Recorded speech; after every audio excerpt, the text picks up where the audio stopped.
The morning started quietly in Seattle. The rain had stopped, leaving a thin mist floating over the street outside Miller & Co. Jewelers, a small family-owned store tucked between a cafe and a flower shop. Inside, Ethan Miller was polishing, the glass counters humming softly to the old radio playing in the background. He loved slow mornings like this, calm, unhurried, filled with the faint scent of coffee from next door. He wasn't just a jeweler. He was a listener, a quiet observer of people's stories told through the jewelry they chose, just before noon. The bell above the door chimed. Ethan looked up to see a woman step in. She had light brown hair tied loosely and eyes that looked tired but curious. She smiled politely, brushing a few raindrops off her coat. "Hi," she said softly. "I'm just looking." "Take your time," Ethan replied with his usual warmth. The woman's name was Lila Carter. She was in her late 20s, a graphic designer who had recently moved into the neighborhood. She walked slowly along the glass display, her fingers tracing the edges as if the pieces might whisper their secrets to her. Ethan noticed she paused at the rings, not the expensive diamond ones, but the simple silver and gold bands, the ones most people overlooked. After a few minutes, she looked up and asked, "Do you think size matters?"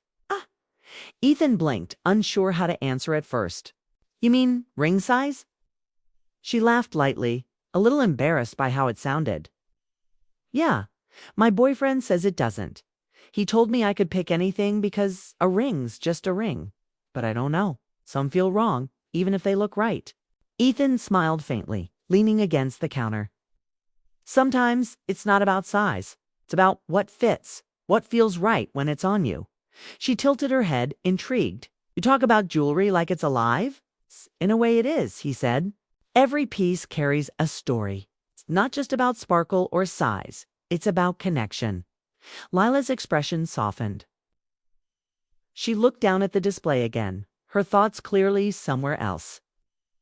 Ethan could tell there was something deeper behind her question. People often came into his store looking for more than metal and stones. They came searching for clarity. "Here," he said, opening the display case. "Try these 3. They're all the same design, but different sizes. See which one feels right." She hesitated, then slipped off her gloves. Her hands were slender, delicate. She picked up the first ring, a tiny gold band, and slid it onto her finger. "Too tight," she said, wrinkling her nose. "It's pretty, but uncomfortable." She tried the second one, a size larger. "This one's K," she said, turning it under the light. Fits, but it doesn't feel special." Then she tried the third one, a silver band with a single sapphire. It glimmered under the warm lights as she slipped it on. For a moment, her whole demeanor changed. Her shoulders relaxed and she smiled softly. "This one feels right," she said. Ethan watched her closely. "That's the one," he said quietly. "Sometimes you just know." Lila looked down at her hand, the sapphire reflecting in her eyes. "It's strange," she said. "I came here thinking size didn't matter, but maybe it's not about the ring at all. Maybe it's about how it makes you feel." Ethan nodded. "Exactly." She glanced at him then, a little longer than she meant to. "You sound like you've thought about this a lot." He chuckled softly. "When you spend your life selling engagement rings, you see a lot of people learn what matters and what doesn't." Lila laughed quietly, the first real laugh that day. "You sound like you've seen a few heartbreaks, too." "More than I can count," he said, smiling. "But I've also seen people find the right one after all the wrong ones. That makes it worth it." There was a pause, a soft, comfortable silence that felt like understanding. Lila turned the ring on her finger again, lost in thought. "My boyfriend, Evan," she said slowly, "doesn't really believe in gestures. He says love doesn't need proof. But sometimes I just want him to show that he cares." Ethan listened quietly. He had heard this before, from people who tried to convince themselves everything was fine when it wasn't. "Maybe he doesn't know how," he said gently. She sighed. "Maybe." After a while, she handed the ring back. "I'll think about it," she said. "Take your time," Ethan replied. "It's the right ring and the right reason always find their way." She smiled softly. "You're good at this, you know." Not just selling rings, making people think. That's dangerous, he said, half joking. Sometimes thinking too much makes people see what they were trying to ignore. Her smile faltered, but she didn't look away. Maybe that's not a bad thing. Ethan nodded, but didn't press further. She thanked him and left, the little bell above the door jingling as she disappeared into the rainy afternoon. He stood there for a while, staring at the empty space on the tray where the sapphire ring had been. Something about her lingered. It was an attraction, at least not in the usual sense. It was something more, a quiet sadness, a longing for something missing in her life. That evening, when Ethan closed the shop, he couldn't stop thinking about her question. Does size matter? It echoed in his mind, not as a joke or a riddle, but as a reflection of something deeper, how people measure love, comfort, and meaning. He thought about how often people settle for something that almost fits, because they're afraid to admit it doesn't. Maybe that's what Lila was doing in her own life, wearing something that wasn't meant for her, pretending it didn't matter. A week passed and life went on. Ethan sold a few rings, repaired a bracelet for a retired couple, and replaced a missing diamond for a nervous young man about to propose. But every time someone asked for help choosing a ring, he remembered Lila's expression, the mix of hope and hesitation when she wore that sapphire. Then, one quiet afternoon, the doorbell chimed again. Ethan looked up, and there she was. Her hair was damp from the rain, her cheeks pink from the cold. She smiled shyly. "Hi, you probably don't remember me." He did. "Of course I do," he said, stepping forward. "The woman who proved size matters." She laughed softly, shaking her head. "I guess I did." He noticed she wasn't wearing a ring, not even the one her boyfriend might have given her. So he asked gently, "Did you decide?" She hesitated, her fingers tightening around the strap of her purse. "I did," she said finally, "but not about the ring." Something in her tone made him curious. "Then what about—" She looked at him with a faint, knowing smile. "About what fits and what doesn't." Before Ethan could reply, she said, "Could I try that sapphire ring again?" He nodded and retrieved it from the display. She slipped it on, and again, that same quiet calm washed over her. She looked at it for a long moment, then said, "You were right. You just know when it fits." Her voice was steady, but there was something in her eyes' resolution mixed with sadness. Ethan didn't ask questions, but he understood. Some decisions speak for themselves. When she left that day, she didn't buy anything. But she walked out different, lighter somehow, as if she'd set down a heavy truth she'd been carrying for too long. Ethan watched her go, the ring still gleaming faintly under the shop light's dot as he locked up that night. He realized something simple yet profound. People often come searching for objects, but leave with answers. Lila's question hadn't been about rings or size, it had been about love, fit, and the courage to admit when something no longer feels right. And somewhere deep down, Ethan hoped she'd find the person or the life that finally did. A month had passed since Lila last visited Ethan's jewelry shop, and the quiet rhythm of his life had settled back into routine. Every morning, he opened the door, polished the glass counters, arranged the rings, and brewed coffee while watching the rain blur the streets of Seattle. But no matter how ordinary his days were, he couldn't shake the memory of her.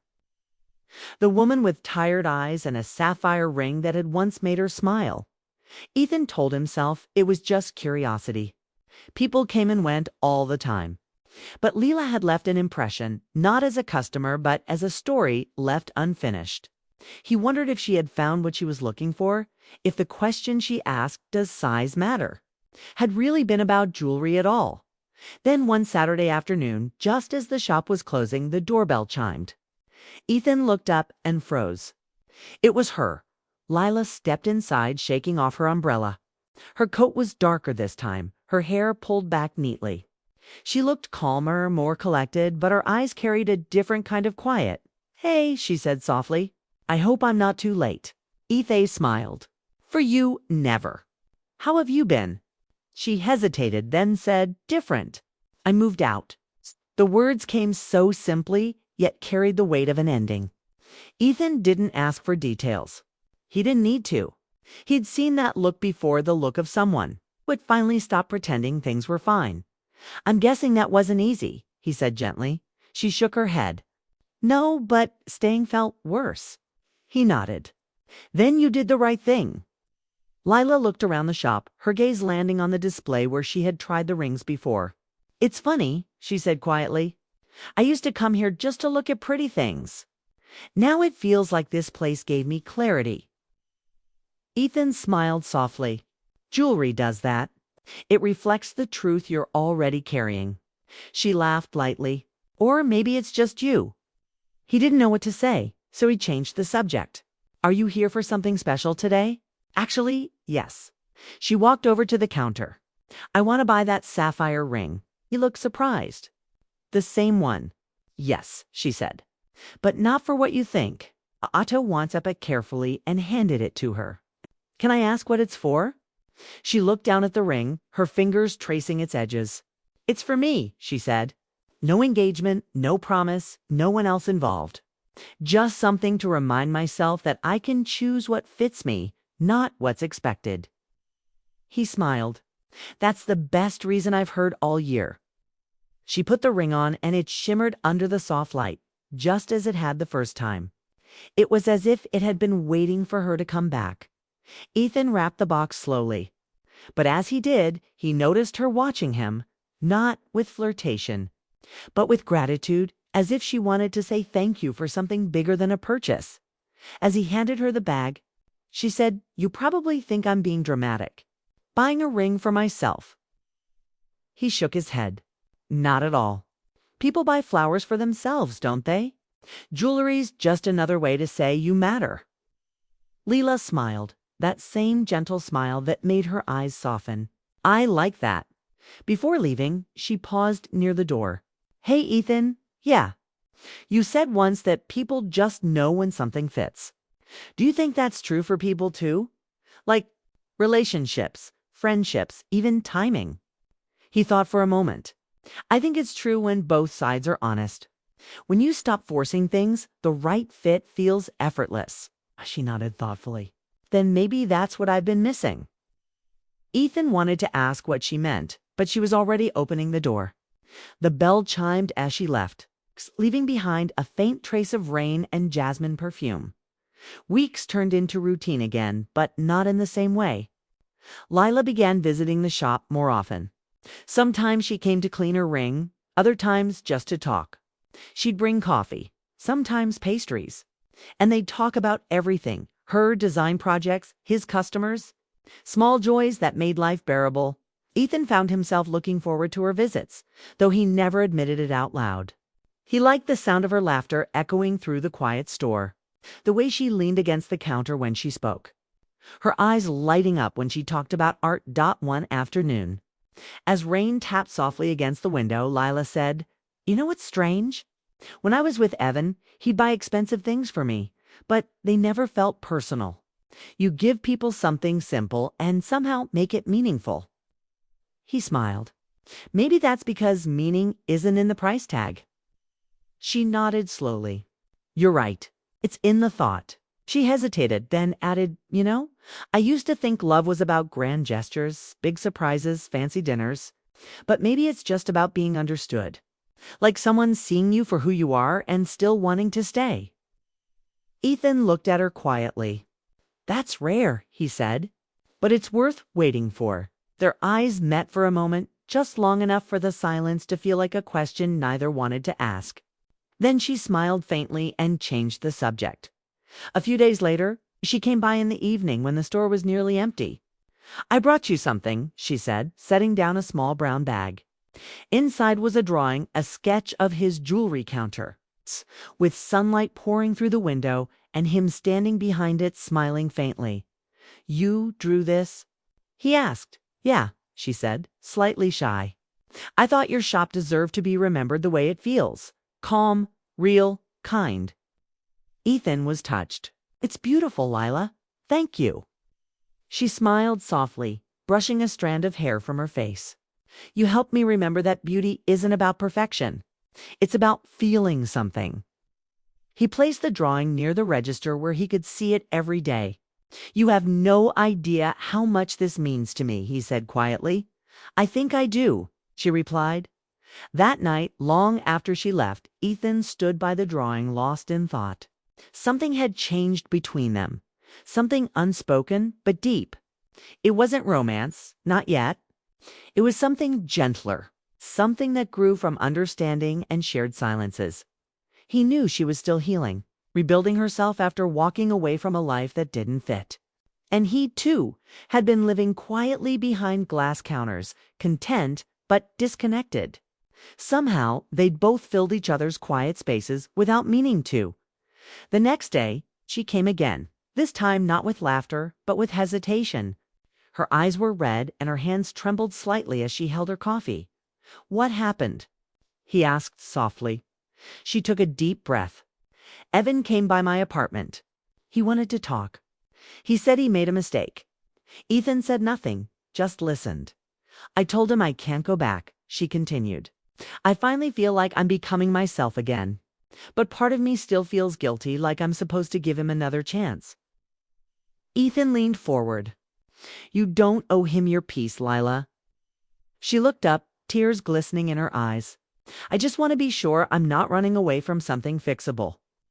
He nodded. "Then take your time to know the difference. But don't forget, the right fit never needs to be forced."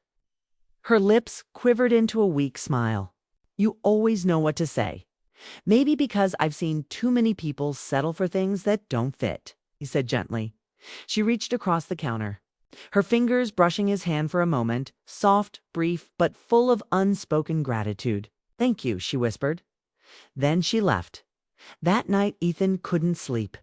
The memory of her touch, her trembling voice, the look in her eyes, it all stayed with him. He wasn't sure what she'd decide, but he knew whatever happened, she deserved to choose freely. Days passed without her visit. The shop felt emptier. Even the radio seemed quieter. He missed her stories, her laughter, her warmth that had unknowingly filled his days.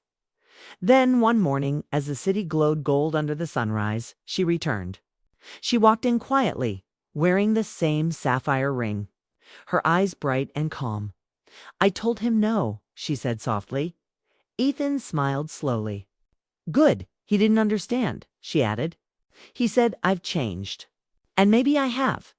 But I think I just finally stopped pretending." She looked down at her ring and smiled faintly. "This," she said, lifting her hand, "wasn't about jewelry. It was about choosing myself." Ethan nodded, his chest tightening with pride and something deeper. "You did the hardest thing. You listened to yourself." She smiled, and in that moment, the quiet between them felt complete. Not as a promise, not as an ending, but as the beginning of something real. Spring arrived quietly in Seattle with softer mornings and longer evenings that glowed against the wet streets. Ethan's jewelry shop, once just a place of glass and gold, had become something more, a place of meaning. It was where Leela had rediscovered herself, and where Ethan had found something he didn't know he was missing ever since. Leela's last visit, the day she said I told him no, things between them had shifted. Not with grand declarations, but with quiet understanding. She came by often now, sometimes bringing fresh flowers for the counter, sometimes just sitting with coffee while Ethan worked. Their conversations moved easily from stories about her clients to his family in Portland. It was comfortable, familiar, and unspokenly close. Yet beneath all that ease, there was a gentle uncertainty. Neither of them had said what they truly felt. Perhaps they were afraid too. After all, Lila was still rebuilding her life, and Ethan had spent years keeping his heart safely behind glass. Like one of the rings he displayed so carefully. One Friday evening, the shop was nearly empty when Lila came in wearing a light blue dress.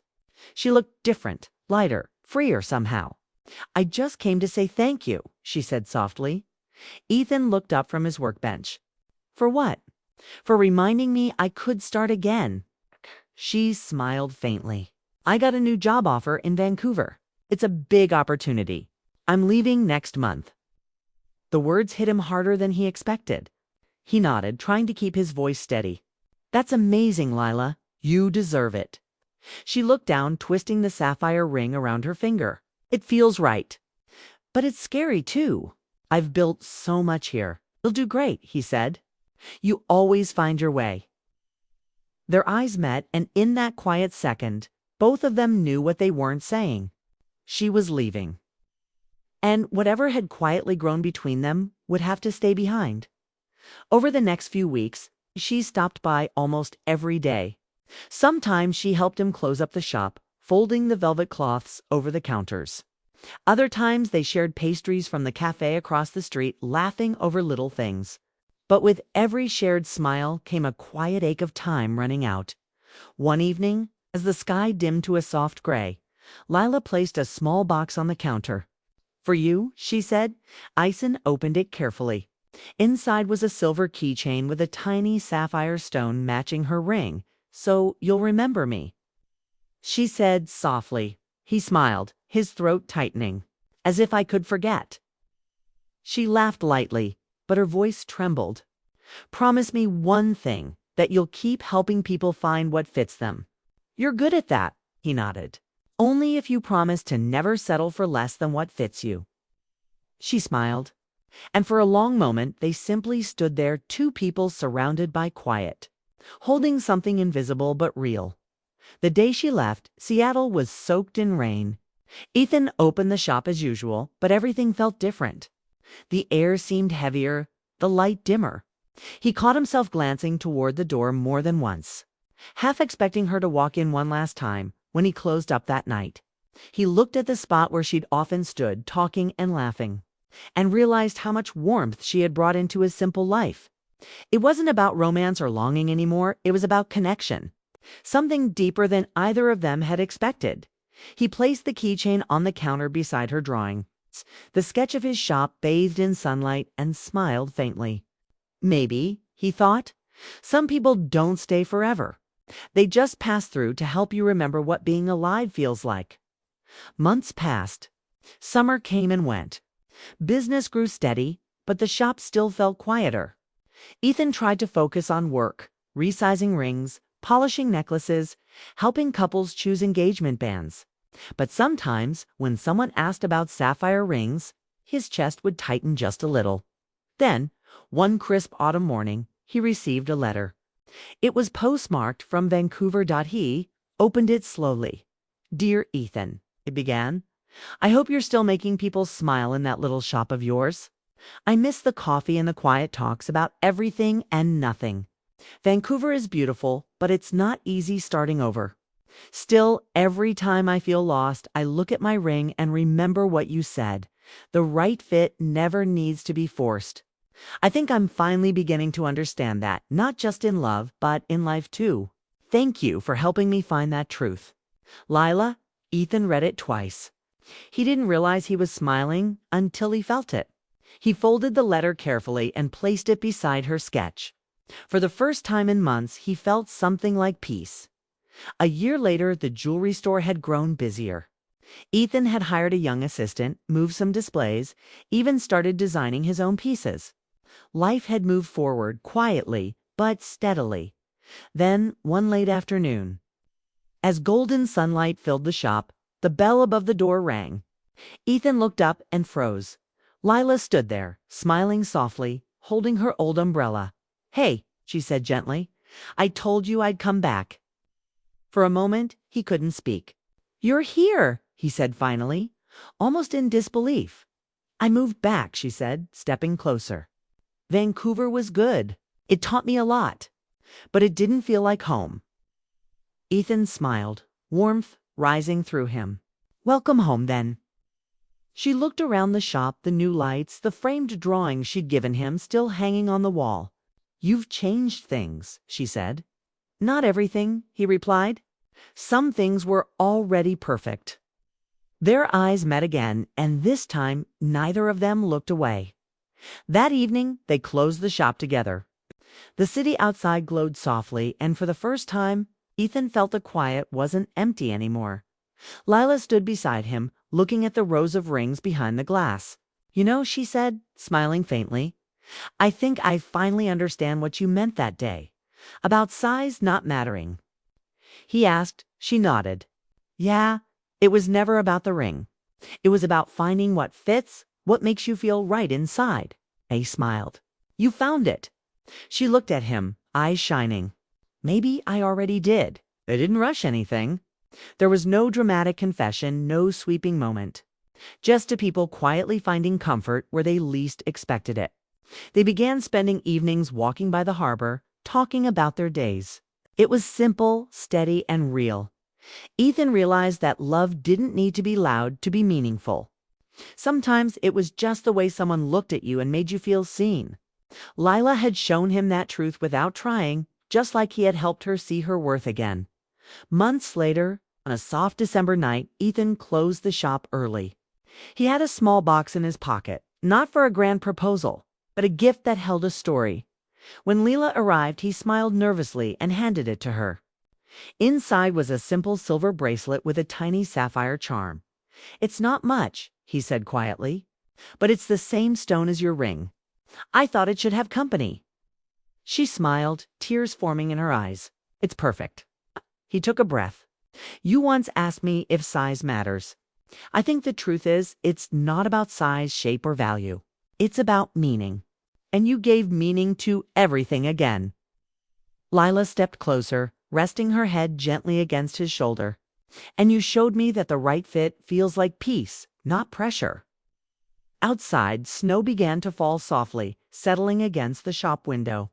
Inside, they stood quietly, surrounded by the faint glow of golden light reflecting off glass and silver. For the first time in a long time, Ethan felt complete, not because everything was perfect, but because it finally fit.